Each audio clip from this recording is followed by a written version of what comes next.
All right. Welcome to VQMS. We're very excited to have Ron Berman present about naive analytics equilibrium today. As a reminder, the format is going to be that if you have any questions, please use the Q&A feature and we'll find a time to ask it during the talk, and feel free to stick around for a discussion afterwards. All right, Ron, why don't you take it away? Thank you very much, Andre. Hello, everyone. I kind of just wanted to share, if you're looking for a talk by Rob Berman, this is the person. He's kind of a famous composer, but it's not me. So if you're looking on how to win a Tony Award, that's a different talk. So welcome, my name is Ron Berman. I'm at the Wharton School. And today I'm gonna talk about joint work with Yuval Heller, who also joined us. It's pretty late for him. And we're trying to explain whether firms should strive to have better analytics and whether firms should basically try to always be as precise as they can, and also what would happen if the market has competitive forces and maybe firms kind of change how they do analytics and maybe are biased. So what we often observe, and we talk to managers, etc., is that a lot of firms kind of just, they try to make data-driven decisions. They take whatever data they have, it's often observational data. Then they might estimate some demand sensitivity out of it in a form of elasticity or maybe effectiveness of advertising or something like that. They often use some econometric method, anything from using simple averages to linear regressions to maybe much more sophisticated deep learning or machine learning, which we would call analytics. And then they make decisions. But when they make the decisions, they don't correct for endogeneity of the decision variables. Actually, a lot of engineers I talk to don't even know what endogeneity is, and they don't think of competition. And when you ask them, why don't you run experiments? They say, well, it's hard to maintain, it's hard to run, I need to convince my managers. And Andre, who's one of the organizers of the seminar, actually has a paper that shows that even after kind of results about how bad it is when you don't run experiments are to estimate your advertising effectiveness, not many companies have adopted experiments. And we kind of have a lot of research results, but also some anecdotal evidence that firms consistently overestimate their advertising effectiveness.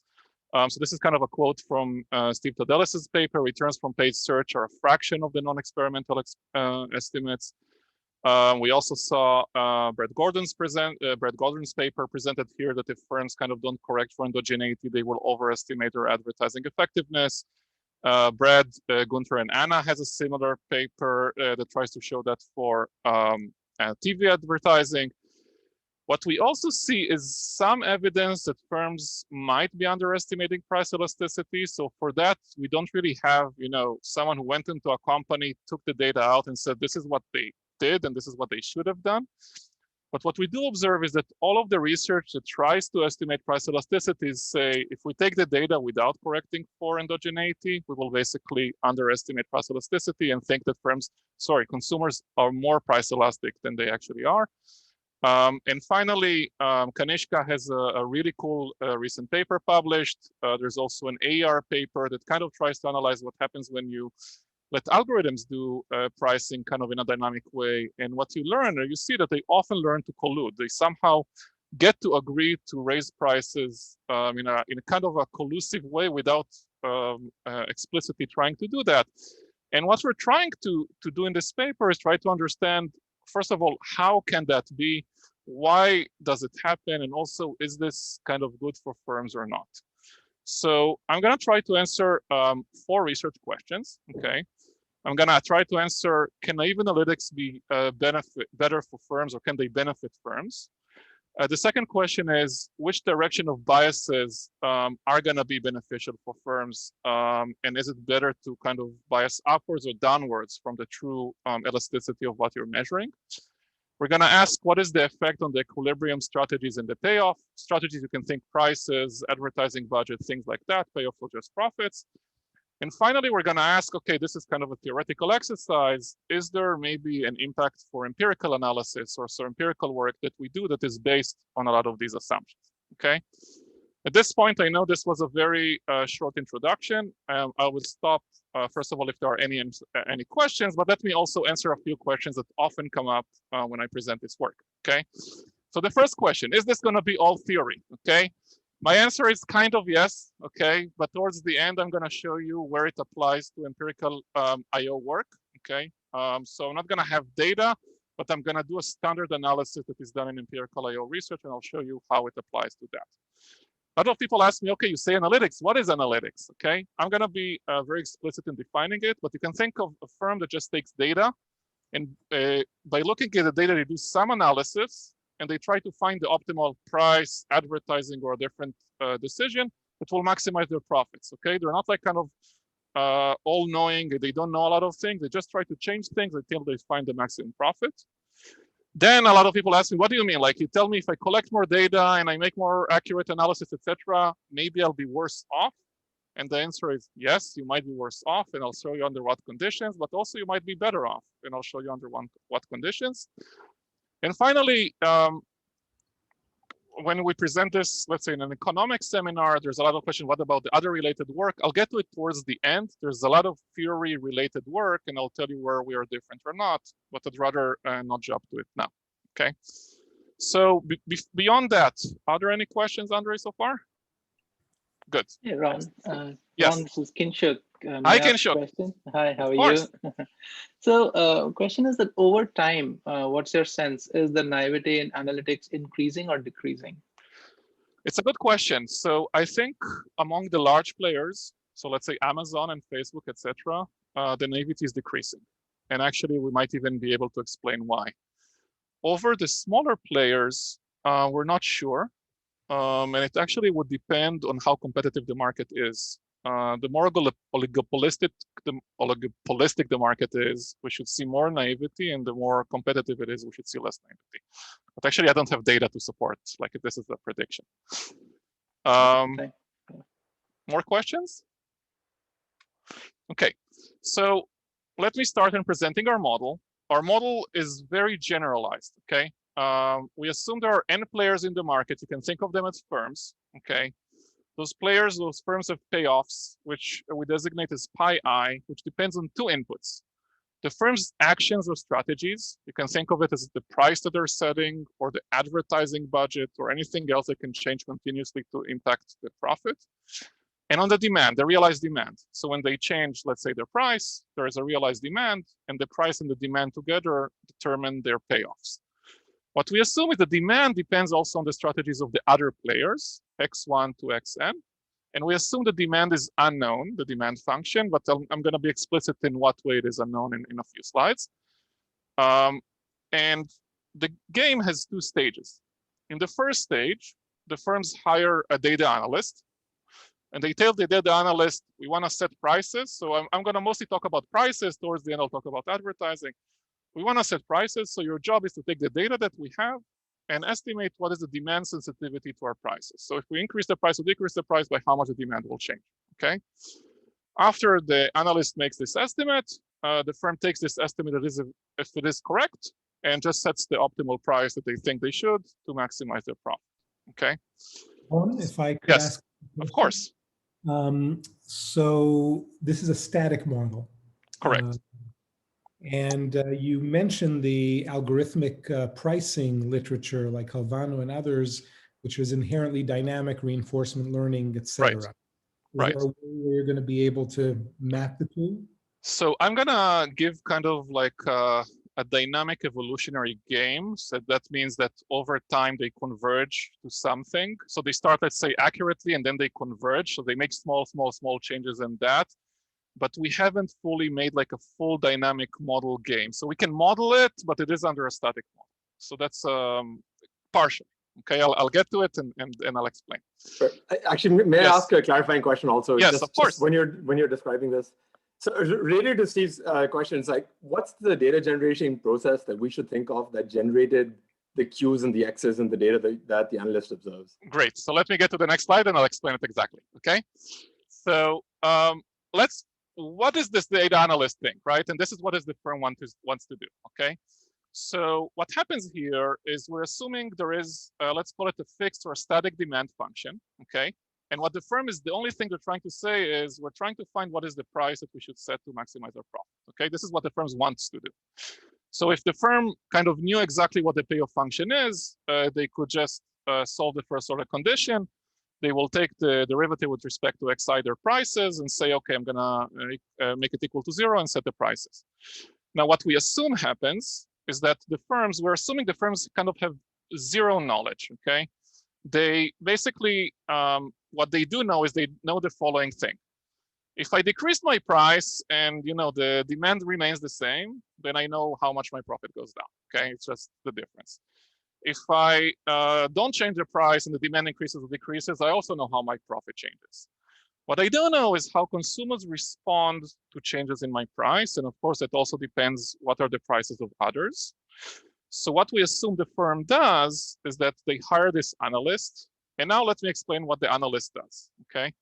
The analyst, in the most simplistic manner, tells people or employees or runs an algorithm that just varies prices a little bit, okay? So increases a little bit on some days, decreases a little bit on some days. Then either just calculates a simple elasticity, you can think about it as running a regression, you can think about something more sophisticated, and says, okay, I want to equalize my price using kind of, let's say, the learner index or the learner curve, sorry, the profit marginalization function to equal the elasticity, and this will set my optimal profit, okay?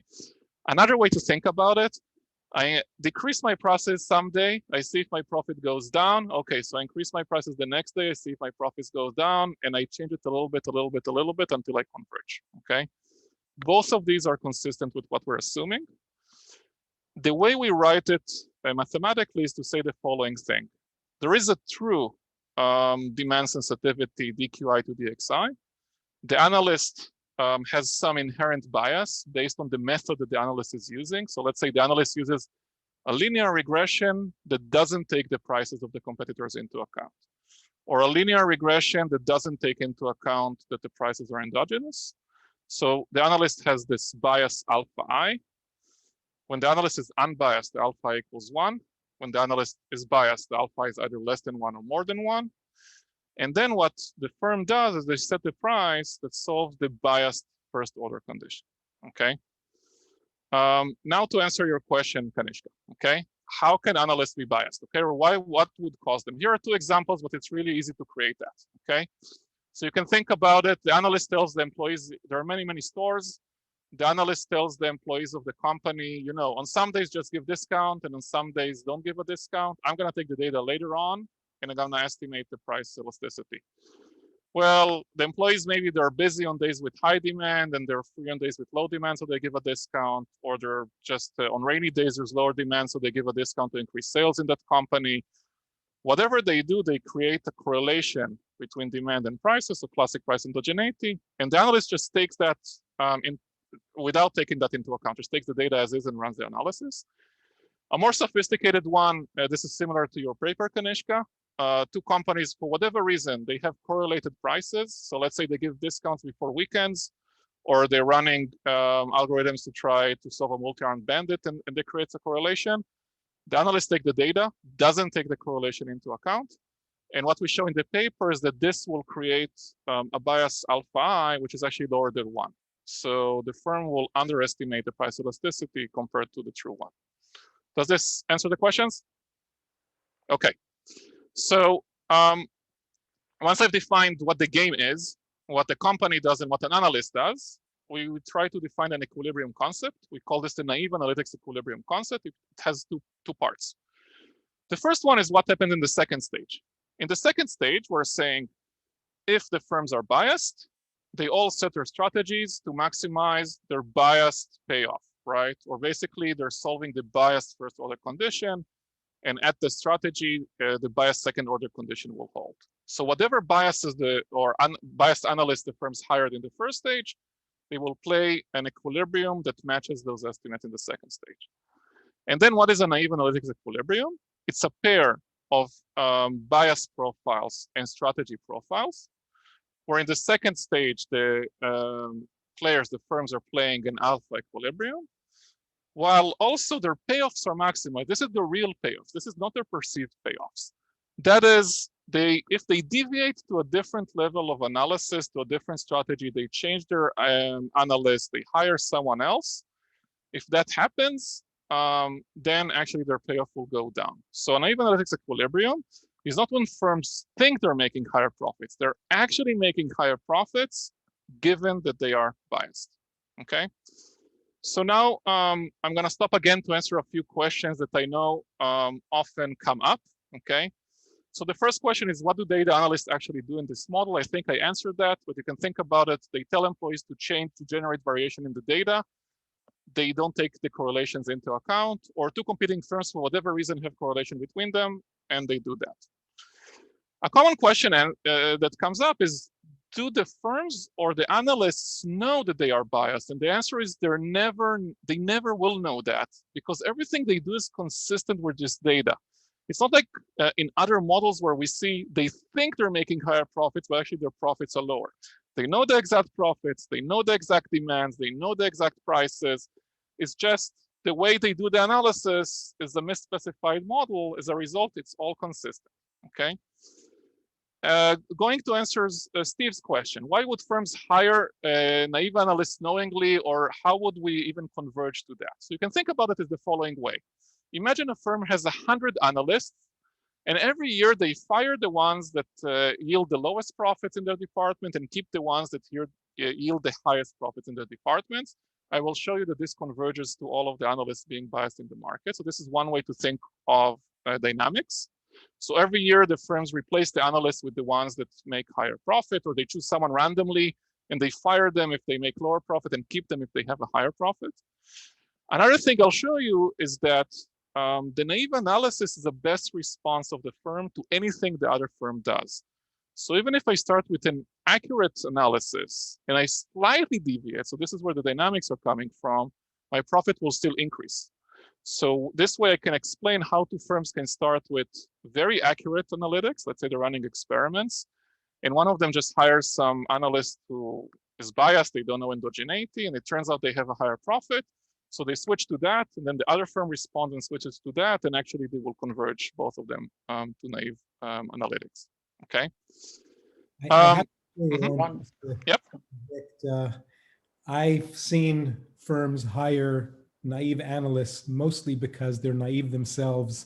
And I promised myself that someday I would present an eBay paper where I'm just going to run a simple OLS. And then people in the audience are going to scream and shout and say, how could you do that? What's your identification strategy? And my answer will be, I work there. It was all fucking random. So we kind of agree in the sense that if you take this random model, you will converge to this, okay? But what we're trying to explain is also when might firms maybe get out of this trap, right? Maybe when they want to do that. I'll show you that actually it's hard to find cases where they want to get out of this trap. Okay, 3 other questions I'd like to answer. Ron, yes, go ahead, Ron, yeah, I have a related question. So, yes. So based on what you said, this means that firms actually, or the industry in some sense, will converge to naive analytics. Correct. Over time, right? Correct.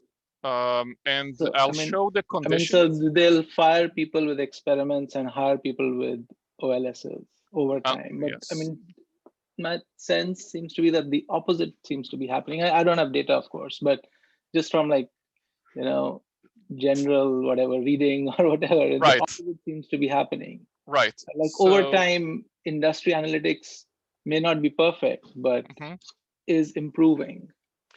So the question, I guess, is what is improving, right? It's definitely improving in using data, but the question is it improving in accurately or correctly estimating, let's say, the causal effects or the elasticities from that? Definitely the largest players are improving. And indeed, in a model of a monopoly, you always want to be accurate. In a model of a monopoly, you always want to be exact. What we don't know, and I don't know, is let's say the flux of data scientists coming into the industry is larger than the flux of economists coming into the industry. I feel there's still more data scientists coming from other disciplines than economists, but I'm not sure. So this might be a question. And finally, what we're trying, and I'll get to this at the end, what bothers me is that I can't give you like the answer to say, okay, when would I expect to see analytics improve? Right, I can only tell you when we expect to see naivete. What will improve analytics is more and more players that are more competitive. Okay, so if the industry is indeed becoming more competitive, they will converge to more and more accurate analytics. I'll show you is what happens in oligopolies, and this might be kind of the sweet spot where we would see the most biased analytics.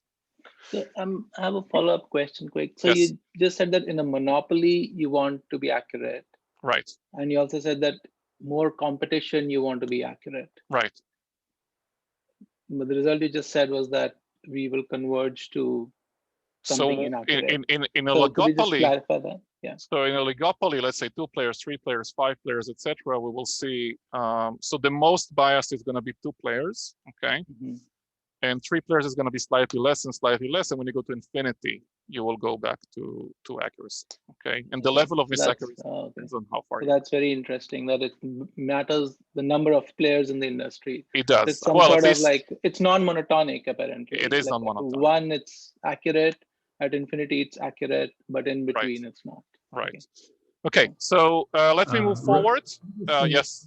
Is, Matt Backus recently published, finally, his job market paper from his rookie market in Econometrica about how competition affects efficiency. I wonder if this could be another potential mechanism, it sounds. So I need to look at that paper. So thanks. I'll take a look. So because we don't have a lot of time, I'll switch gears and I'll move slightly faster. Okay. I just want to mention 3 things. Okay. First of all, if you know the literature on delegation, the literature on delegation basically says what happens if a firm owner hires a manager. Should they compensate them based on profits? And you might say this sounds pretty similar because the literature says you should actually have a biased kind of compensation scheme. You don't compensate them based on profits. And actually, the results are very, very similar, but the mechanism we offer is different. I'll show you in a second. You might have noticed that I assume the bias is multiplicative of the analyst, but it can be it can be additive, it can be other things. We're now extended this result to kind of a generic bias. And finally, people who are maybe saying, what is this kind of very theoretical abstract approach? I'll show an example in exactly a minute. Just to talk a little bit about delegation. So the literature on delegation says what we assume is that the firm owners know how the payoffs work, they know how the demand works, they know everything. They design a contract for the manager that says, we're not going to compensate you if the profits are higher, but maybe a combination of profits and sales or margins and sales or something like that. And you intentionally distort their payoffs in order for them to basically collude kind of with the competitors, okay? But you assume that the firm owners know a lot in order to design these contracts.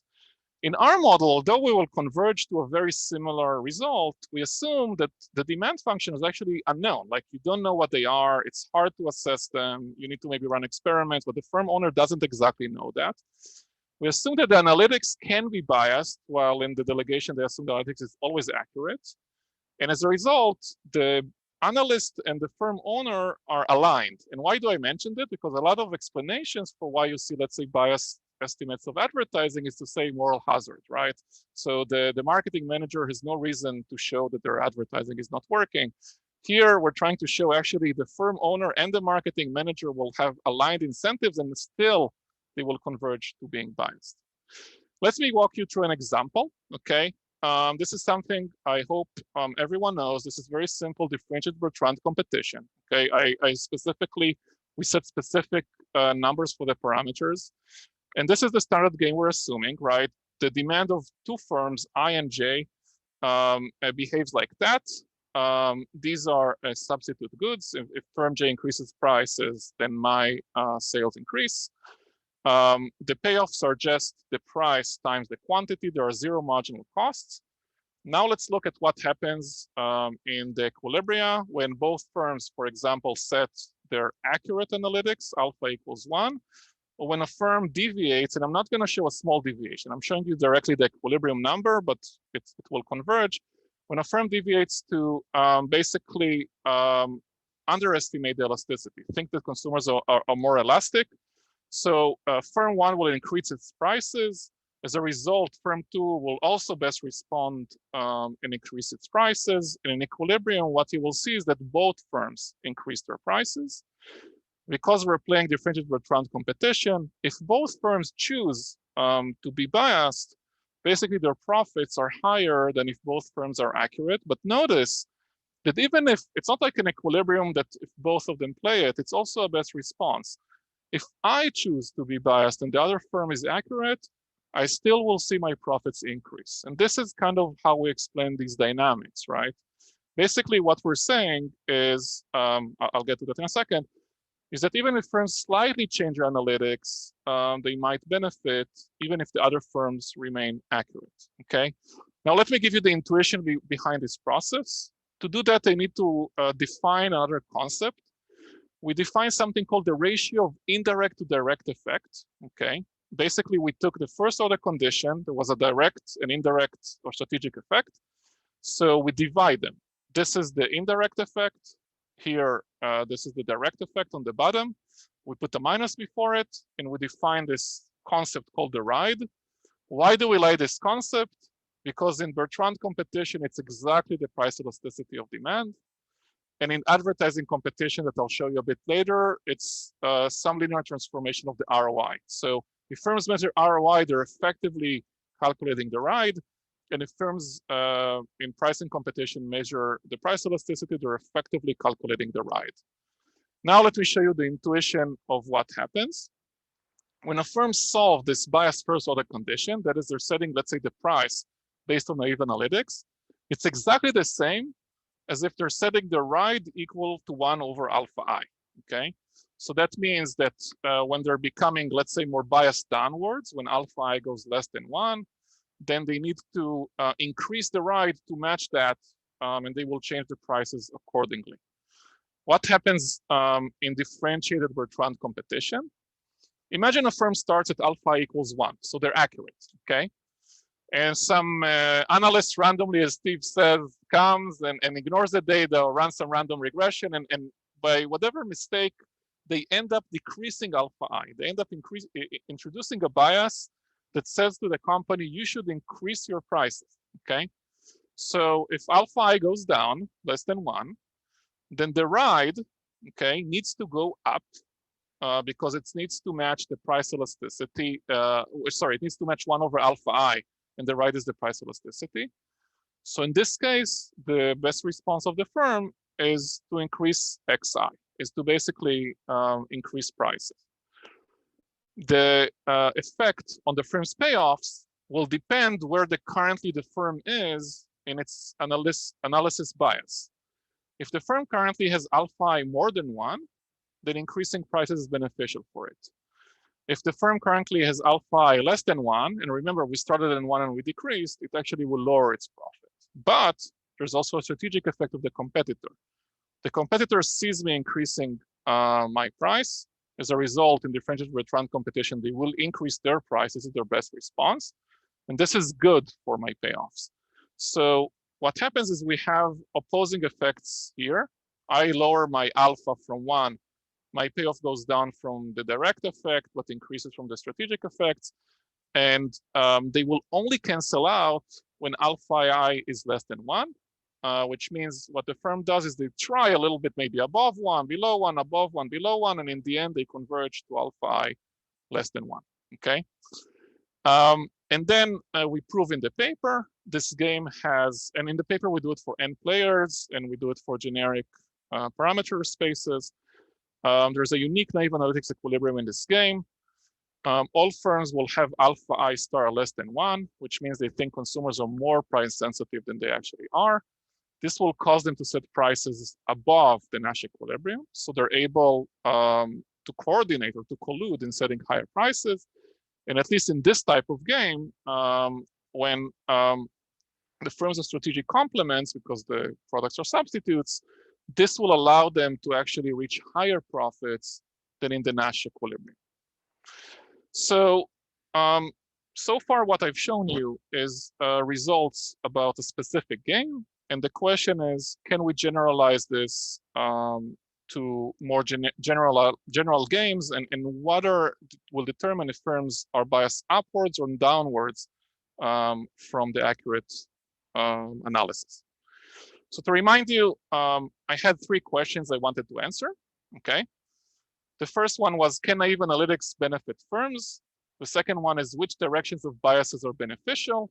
And the third one is, what is the effect on equilibrium strategies and payoffs? And so far, I've shown it to you in price competition. Okay, I've shown to you that in differentiated Bertrand, naive analysis can benefit firms if they're biased downwards.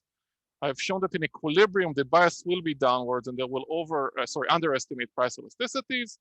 And as a result, they will set higher prices and have higher payoffs. And now, how can we generalize this?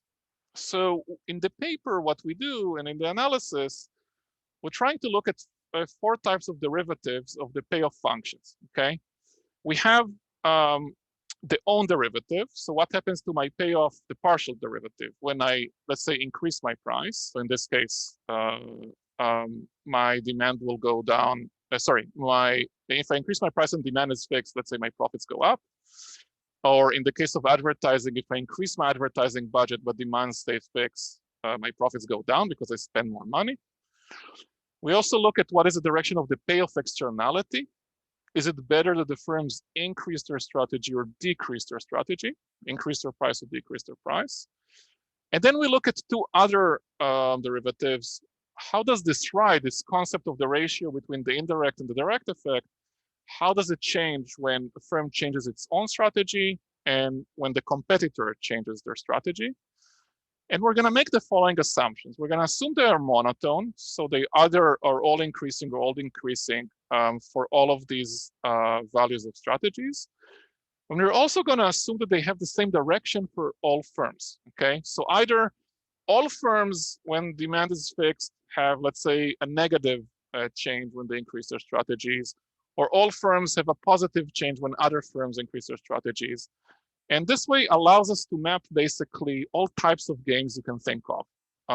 And this mapping applies in many, many applications. In the paper, we analyze Bertrand competition, Cournot competition, advertising competition, and also team production. So when 2 co-authors want to write a paper, do they think they contribute more than they actually do? Or when they're 2 entrepreneurs or 3 or 4 start a company, do they think they're more useful to the company than other people are? Or when there's a sales team is tasked with selling a product, does everyone think their contribution is higher than the average contribution or lower? So we can analyze all of these using these 4 directions of assumptions.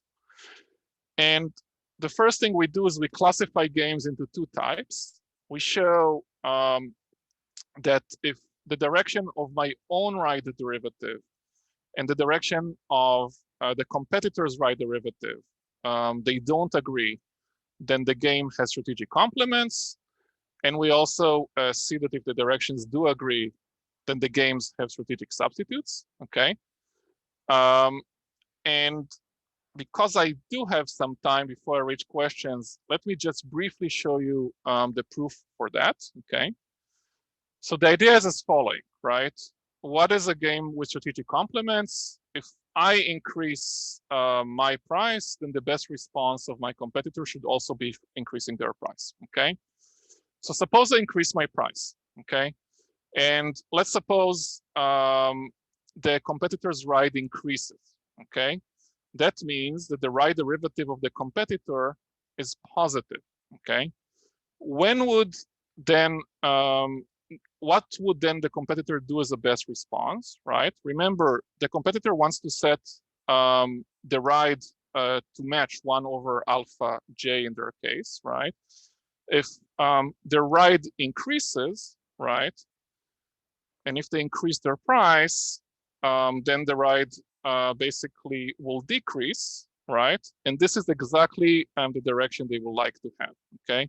So if when I increase my price, my ride, or the ride of the competitor increases, they will also increase their price if changing their price decreases the ride, okay?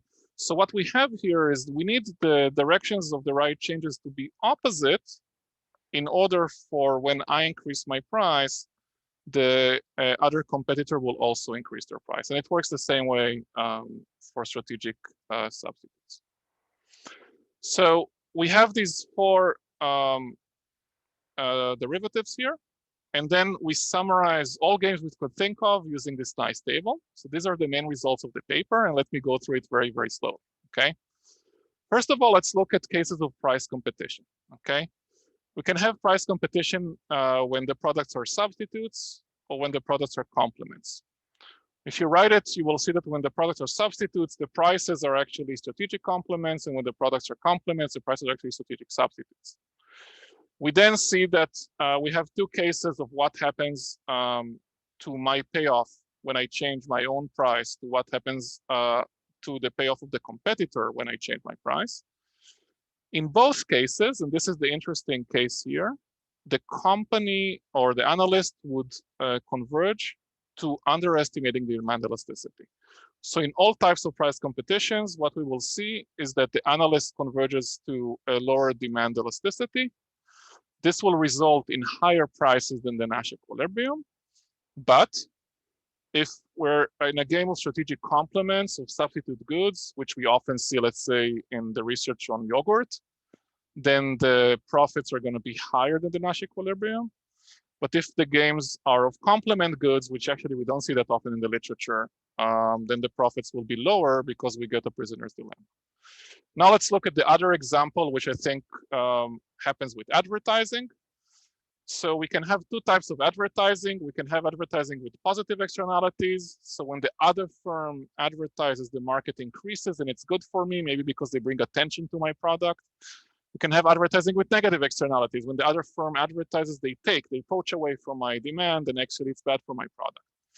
In both cases, we will see, that the firms overestimate their advertising elasticity, which is exactly what we see in the literature.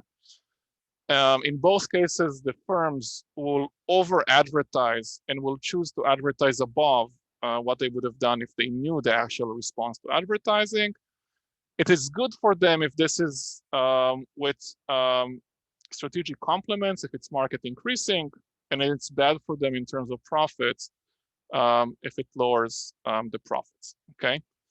Before I open it up for questions, I know I went through a few minutes without having time for questions. I do want to mention that there's other literature that has basically the same classification, but it's very, very similar to delegation. The assumption there is that the firms misperceive what is the true payoff or what is the true demand, and they have kind of this misconception or weird preferences. Well, here what we're trying to say is no, it will all match the data, the analysis will be perfect, the predictions will be great, but they will just kind of converge to being biased, which as a result will allow them to increase or change their profits. So at this point, are there any questions before I answer these three questions I kind of put up on the slides here? Yeah, there are a couple of questions from the audience. Thanks, so Andre. one of them is a ride related to the HHI in any mechanical way? It's a good question. I don't. So an HHI ride is calculated in equilibrium, and a ride is calculated for any number. So I guess what we can do is probably take the ride at equilibrium and see, but I don't see a direct connection between market shares and the ride. The ride, let's say this way, if there is a direct relation between elasticities and HHI and market shares, then there is a connection between the ride. And that, I'm not aware that there is one.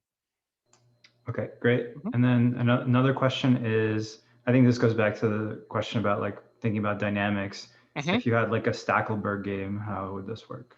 Excellent. So that's a great question because we have an entire section on that in the paper. And this also tries to explain what might happen if we have an Amazon and the rest of the world, okay?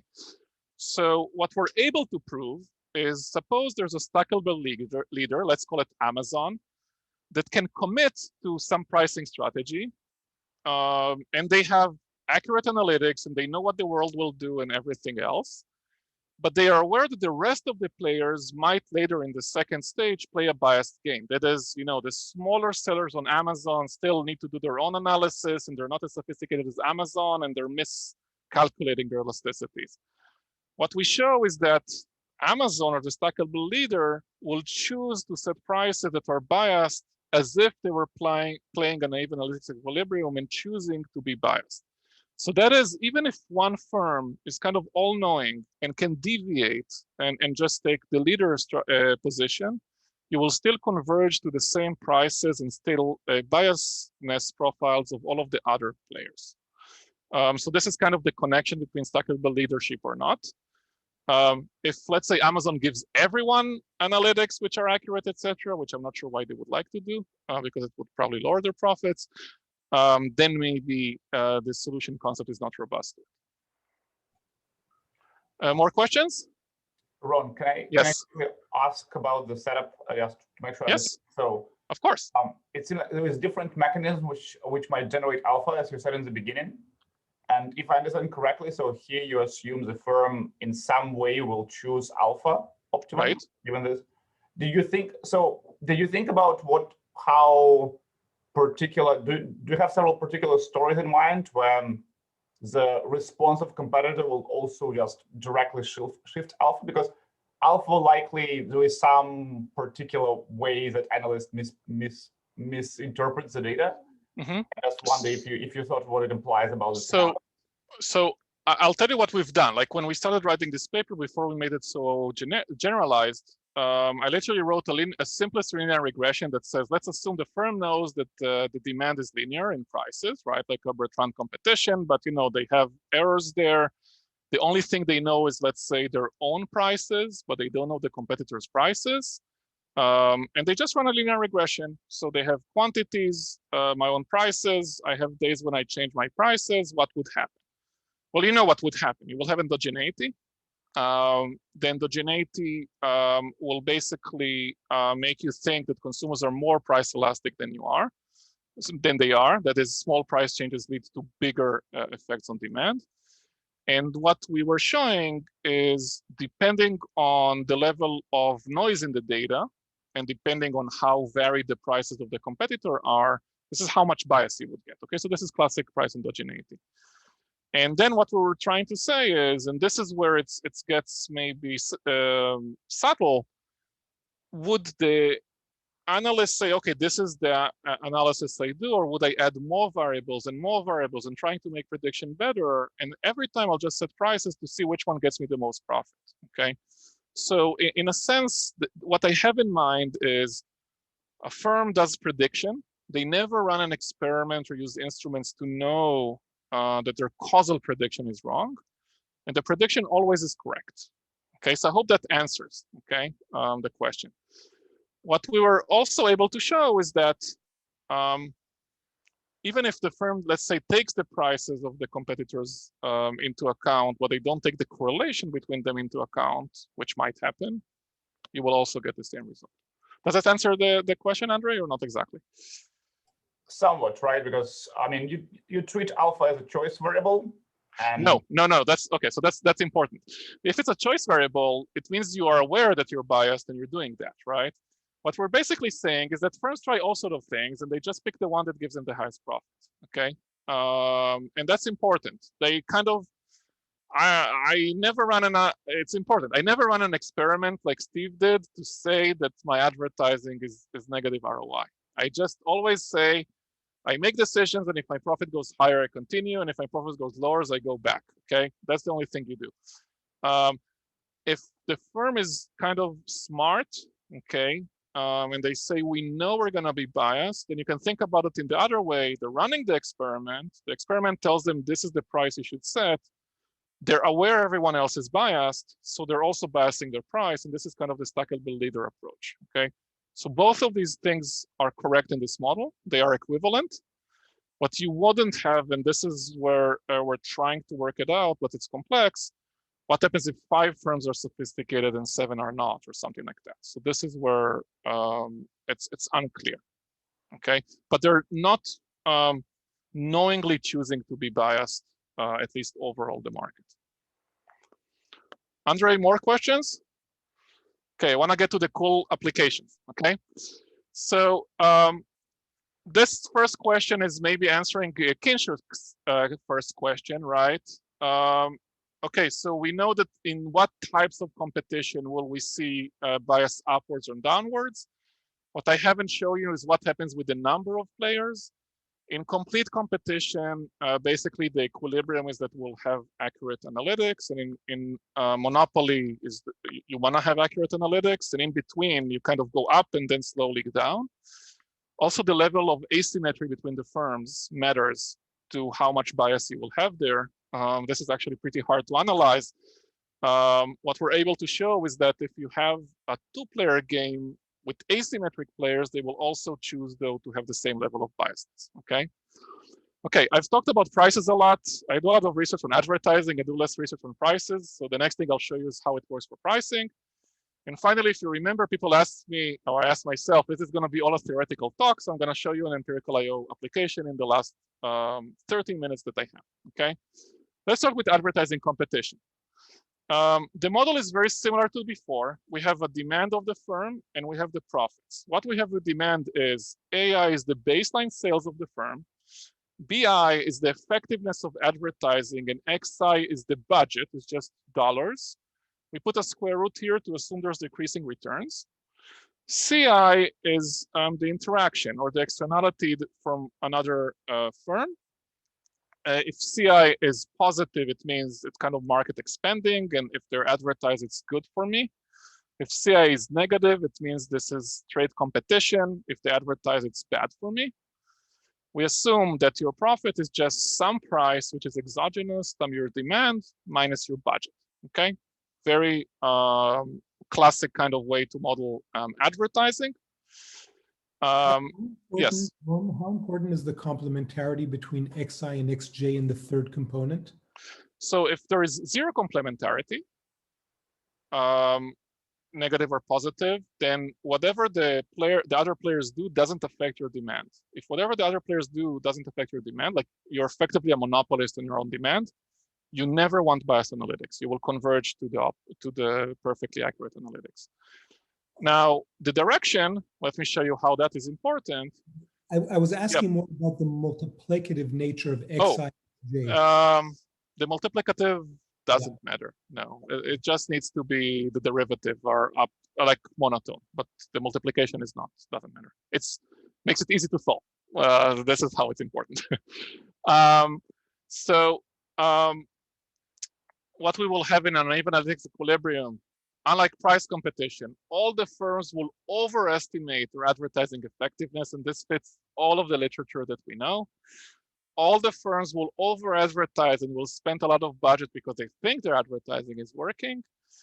And if the interaction is positive, the externalities are positive, then also all of the firms will benefit from that. Again, you might be asking yourself, how might I reach this type of naive analytics? I told you about prices. So for advertising, maybe the firms just have correlation. They increase advertising before weekends to bring more people to the store. Firms often choose to show ads to likely buyers. So if they do the analysis then of exposed versus unexposed, you still get this correlation. Also, a lot of firms think that the advertising is working. So after, let's say, quarters of low demand, they increase the advertising just to increase sales. But if you have just noise in the data and regression to the mean, you again create correlation between high sales and advertising. And again, you basically bias your advertising effectiveness estimates to be higher. So this was the, yes. About this setup. So I was thinking like in the advertising space, so here it is that you spend the money on the advertising or you don't, right? And you have to decide how much. In some situations, the argument is that, oh, this is the wrong way to spend money. But if we have smart analytics, we'll tell you the right way to spend money. That don't spend it on these people, spend it on these other people. Right. Right. So, I mean, so is this, so then it becomes about the definition of smart analytics or naive analytics, right? Which could be different in reality. Right. So I'm not sure if the question makes sense, but I think it does. So we're trying to think of, let's call it a multi, that currently the advertising strategy is one-dimensional. Okay, I either spend more or less. It's not like I can spend the same amount, but on different people or in a different way, and this adds another dimension. So this is an extension we're trying to work out. It's not obvious how to do it like in a generalized way. And we think this might explain, let's call it, what types of analytics would converge to unbiased versus analytics that would converge to biased. And I'm hoping we can say analytics is good, and this is the case when it is. But in this case, we're still here. Yeah, I mean, Okay. sort of the reason for this question is really this point that you raised also, that everybody being naive is very good for profits, right? Right. And maybe the answer is not if you think that advertising is more complex than the way we model it as a unidimensional. Okay, final thing. I'm going to run through it pretty quickly, but let me show you a very classic analysis you do in empirical IO. Okay, this is a merger analysis. Okay, imagine there are three firms. I took exactly the example I had before of Bertrand competition. The intercept is 20. The B coefficient here is -1. Let's see the interaction coefficient to be kind of 3 here, and there are 3 players. Okay, and I normalize this to make the math simple. But there are 3 players. They are symmetric. They're playing the French-Bertrand competition. They have 0 marginal cost, and they play a naive analytics equilibrium. Okay, and then 2 firms decide to merge or want to merge, and they ask a regulator, do you allow us to merge or not? Or maybe 2 firms merged, and economists are trying to estimate the impact of this merger. So the policymakers want to understand the impact of this merger on the prices, on the market shares, on welfare, etc. Okay. What we commonly do is we assume that before the merger, the firms correctly priced their products. Okay. We don't assume an analytics equilibrium. We say they know, we as researchers don't, but they know the elasticities. And I'm also going to assume that the policymaker really is good at demand estimations. On the demand side, they're great. Maybe on the supply side, they might be mistaken, but on the demand side, they're great. It means they fully know the demand functions, including this parameter C. They know 20, they know -1 here, they know over 3, they know everything. Okay, so they're perfect at demand estimation because they use instruments, ran experiments, etc. Then what does the policymaker do? I'm going to use a merger simulation approach like in Aviv's paper. Well, what they do is they say, I'm going to use the pre-merger quantities and prices, and I'm going to load all of the uncertainties on the marginal cost. I'm going to say, we're going to see elasticities, the true elasticities. We're going to see the true prices. Everything which is unexplained is going to go to the marginal cost. After the merger, we're going to assume that there are the same marginal costs before and after. It's a short-run merger, but the demand is joint. So the firm decides now, the joint firm decides prices together for both products. And we're going to solve now for the new asymmetric Bertrand competition or asymmetric duopoly. What happens? First of all, the firms, the actual firms, will play a naive analytics equilibrium. So before the merger, they will have an alpha away from 1. So 1 is here, and they will have alpha lower from 1, as I've proven to you. But post-merger, which is this light blue line, they will be even biased more. Now they're asymmetric and less players. However, the policymaker, and remember I told you the actual marginal costs are 0, the policymaker will estimate positive marginal costs for the firms because they need the data to fit the model that they think the players are playing. And when they simulate the new prices post-merger, basically they will underestimate what would be the increase in prices. So what you see here is the percentage increase in prices versus the pre-merger prices. In the long run, new naive analytic equilibrium. In the short run, this is before the firms hired new analysts or changed them. They still use the previous alpha. And this is the policymaker when they use the marginal cost estimation approach. And for example, this is the example I gave before. If C equals 0.8, the policymaker will estimate the price increase to be 26%, but instead the long-term one will actually be 35%. This is for firm 2, 3. And firm 1 would also be the same, although the bias in estimates will be smaller because it's a smaller firm after firm 2 and 3 merged. Okay, so at this point, I'd like to take any final questions before I conclude and summarize. I have a question about this last example. Yes. So we know that in monopoly, you're going to have no bias. Mm-hmm. And here, if I understood correctly, when we went from 3 to 2 firms, the bias went up. Right. So in a monopoly, it will go down? No. So in monopoly, it's going to be, no bias. Right. And then in this example, I guess it means that with two We'll firms, flip. you have the maximal bias, and the more firms come in. Right. Is that more general, that with one firm, it is going to be no bias in a generalized, maybe differentiated oligopoly model?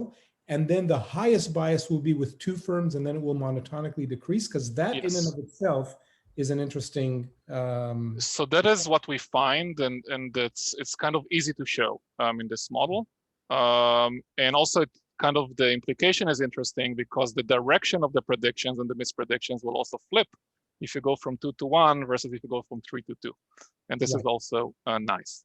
Right, but that because earlier when you talked about the non-monotonicity, one of the things that I wondered was if you could say anything about where the non-monotonicity happens, and at least there's a subset of cases, and I don't know how general you could push this, that the non-monotonicity only happens from 1 to 2, and then it's always monotonic above 2.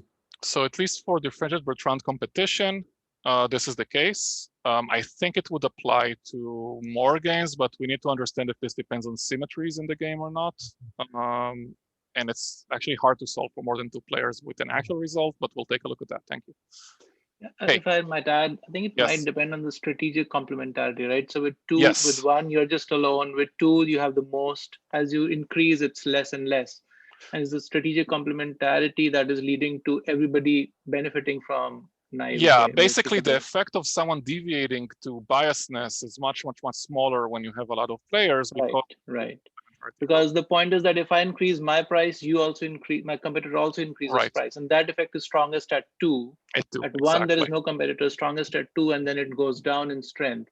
So that's why we see that. And I agree, it's a very interesting pattern.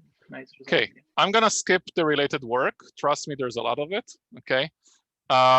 I just want to kind of mention our contribution versus it, okay? In our model, the firms and the data analysts are aligned. So it's not moral hazard, it's not contracts. They want to reach the highest profit. We can apply this model to a lot of games, to many games, and that's kind of the nice thing.